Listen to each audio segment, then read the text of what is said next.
All right, well, welcome back to the iWealth podcast, where we talk about all things that relate to your personal wealth and your personal outlook on life, kind of. Yeah. Today, we're going to talk a little bit about what's to be expected when you go in and visit with an advisor, a financial advisor. So if I'm going in for the first time, I have no idea what this is about. Yeah. Talk me through that process. What can I expect?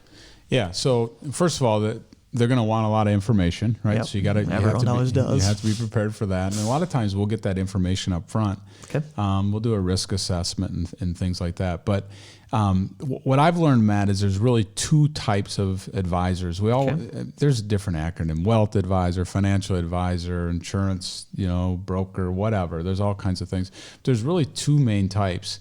And I've learned that 90% of the people that I've come across in our business that call themselves financial advisors typically live in the investment space. Okay. They've gotten their training and things like that, and they're very good potentially at investments, right? And so they're going to talk about mutual funds and stocks and bonds and those type of things. That's it. So this is the first type of advisor. Yeah. Okay. Yeah. The second type of advisor is more on the... So the first type, you're kind of dealing with ones and zeros. Right. That's what you're... Yeah. You're bringing an investment statement in, and they're taking a look at the investment statement. And we did 4%, we did 8%, whatever that number is. You're going to look through returns and risk and those type of things and get some advice that way. And the second type of advisor? Second type of advisor is more of a wealth manager. And that wealth manager, that planner type person, is going to go much, much deeper. Okay.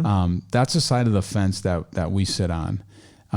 Not only are we getting investment statements, but we're asking about the wills, power of attorney, healthcare directives, social security plan, long-term care, different types of life insurance. If you died, what happens? Yeah. I mean, at the end of the day, the way I treat this is if it's my brother or my mother and father sitting across from me, what do I have to do to make sure things go well?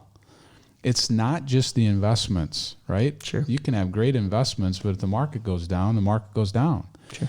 You've got to make sure that I've got people that say, Brad, I don't need to be rich, but don't let me be broke. How do I not run out of money? Sure. And so that's on the investment side as well. But what about long-term care? And I've been paying $10,000 a month to a long-term care facility.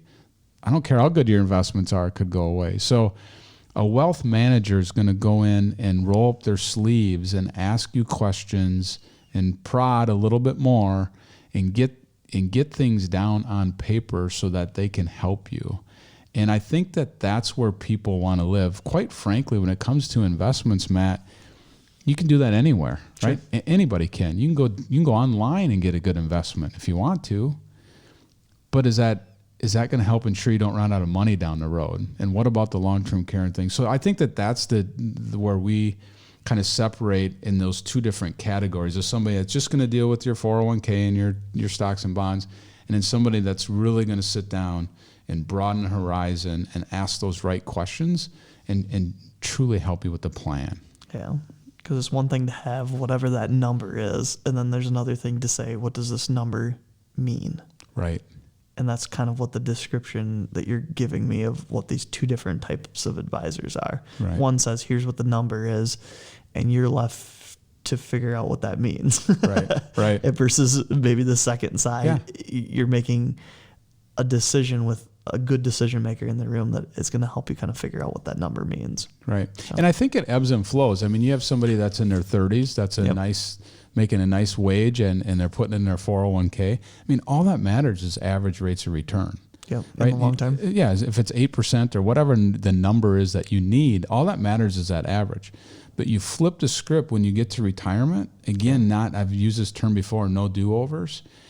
If all of a sudden the first 5 years out of retirement and your dollar cost average out of your account and the market's not doing well, you're not going to do well. You have a chance of running out of money. So there is no do-overs, and you've got to have it set up right. And so I think that we kind of ebb and flow as humans in our work life and ages and things like that. There's times in our life where we can do it ourselves. There's times in our life where you got to find somebody professionally that's going to take care of it. And that's just where we sit. Very cool. So you're the second type of advisor is basically what you're telling us. Correct. Yeah. Telling us what it means instead of what the number is. Correct. Very cool. Yeah. All right. Well, thank you so much for spending a little time with us. We will see you back here sooner rather than later. All right. Thanks, Matt.